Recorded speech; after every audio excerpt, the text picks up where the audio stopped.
Hola, ¿qué tal? Soy Ismael Triviño y esto es The Millennial Way Show. Hace pocos minutos tuvimos la oportunidad de hablar con Sri Ravi Shankar, embajador de la paz a nivel global, líder espiritual, gurú. Hablamos de temas fascinantes, su más reciente viaje a América Latina, promoviendo la búsqueda de la paz, su más reciente visita y encuentro con el presidente Presidente Santos, y su mensaje hacia las nuevas generaciones, la generación de los millennials, para que combatan el suicidio, para que combatan la depresión y para que combatan la ansiedad.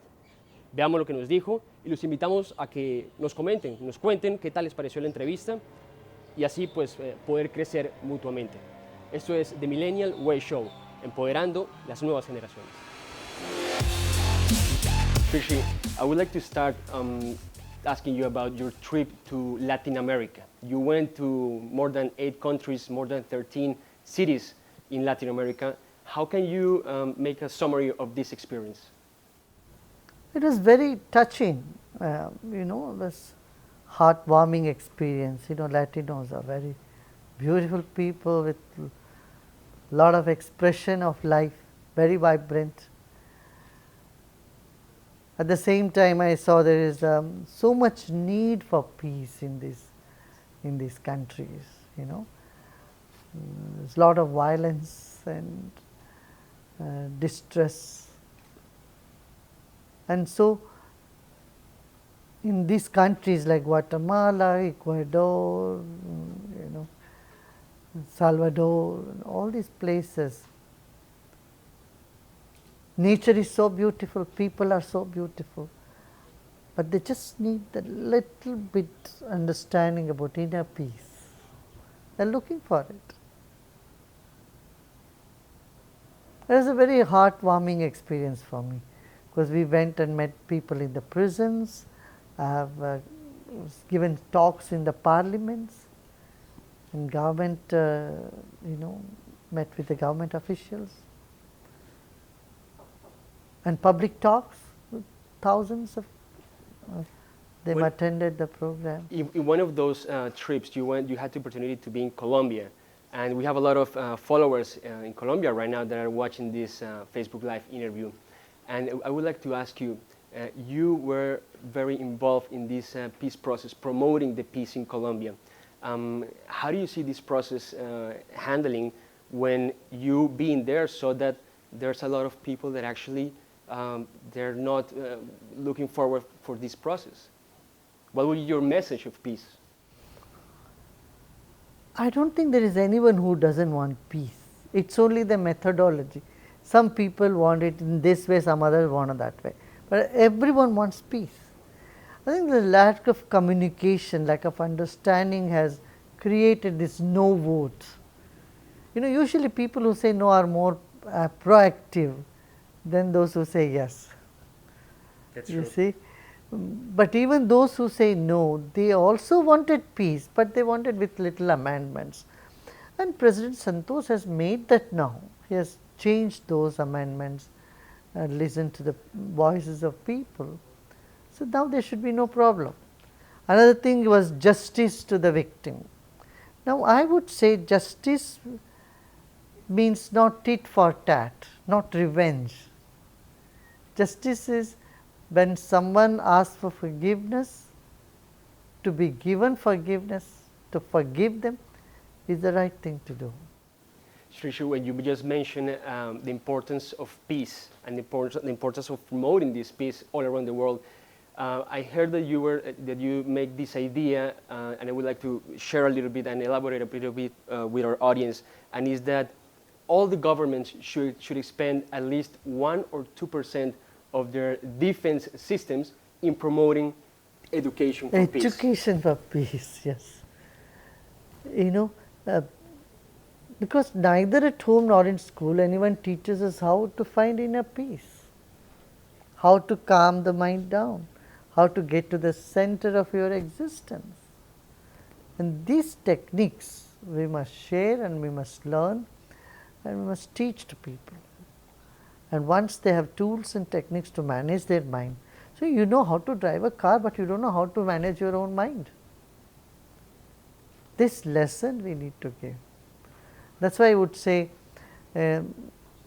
whether it is in the workplace or in schools and colleges or even at home, people must be taught the ways to attain inner peace, because outer peace depends on inner peace.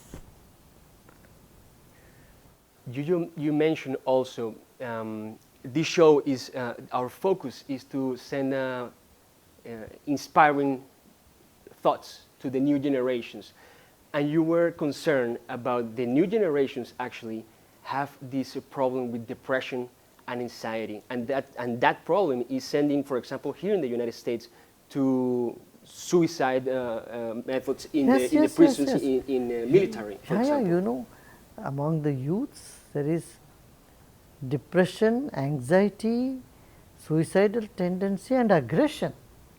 Either you are aggressive and there is gang violence happening everywhere and creates such a sense of insecurity in the society on one hand, or people getting so depressed and committing suicide. And the answer for this, to get out of these extremities, is meditation. Learning about your own breath and learning techniques that can uplift your spirit. And that is what we have been doing. We have hundreds and thousands of volunteers and teachers in Latin America who are engaged in spreading this message. And you know, it's so fulfilling to see. So, for example, in Brazil we had a MOU with the police department in Bahia, Salvador. There the police chief himself has shared how tense he was, and the moment he learned breathing and meditation, his whole life changed. What would be the easiest way to learn to meditate? Yeah, you can learn it. We have many different centers, and I have made some apps also, free apps. People can get into my website, take on the free apps, or they can also they can learn with the teachers. There are many, because to learn certain techniques you need a personal guidance. You know, you can't learn, you can't have massage on the TV. Totally. For a massage you need a masseur, you need a personal trainer, right? So, same with coach. For soccer and football, you always need a coach. So, we have created many well-trained teachers in Latin America. They are always available, because they are not taken this as a profession. They are doing it as a service to society. That topic is very interesting, because I saw recently that you and other spiritual leaders and other gurus were concerned that in the United States and in Europe, in the Western Hemisphere, this trend of yoga was more like a superficial trend instead of going to the roots of the real yoga, and that synthetic yoga might be a kind of distortion of the real message and the real power of yoga. How do you see that? Correct. You know, yoga is often thought to be just exercise, physical fitness or exercise. No, it was much more than it. Just a fraction of it is a physical part, which gives you physical well-being. But there is so much more to explore about your consciousness, about your state of being. You know, yoga is so much about the whole existence, that it has many secrets to offer to our life.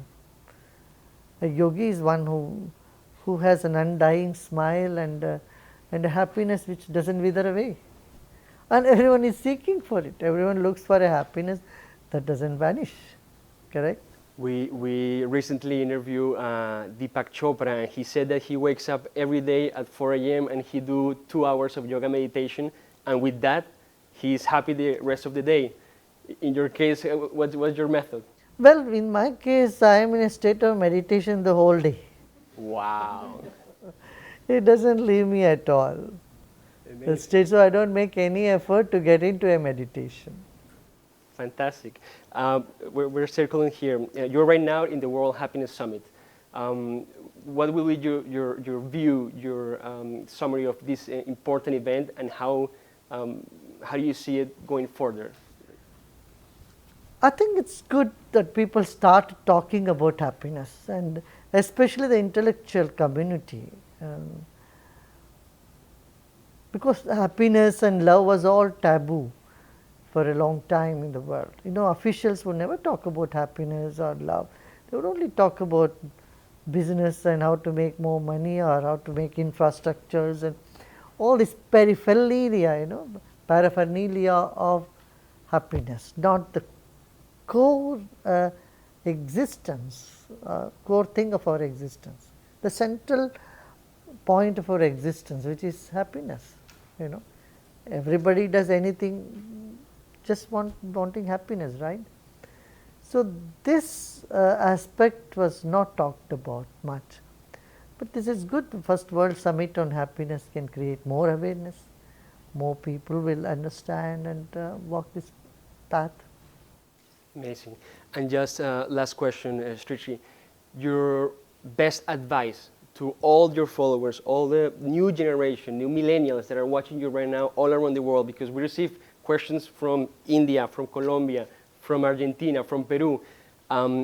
This advice from yourself to live a happier and a healthier life.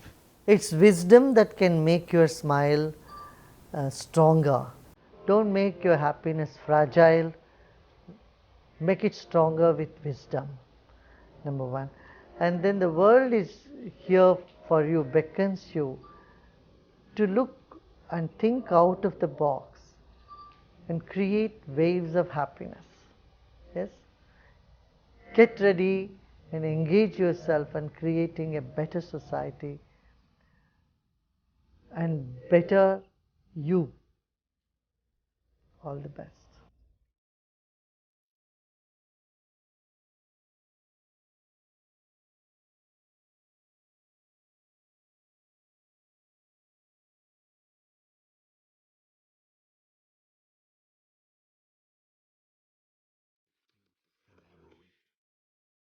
Wow, thank you very much. Thank you very much. We have actually also something for you.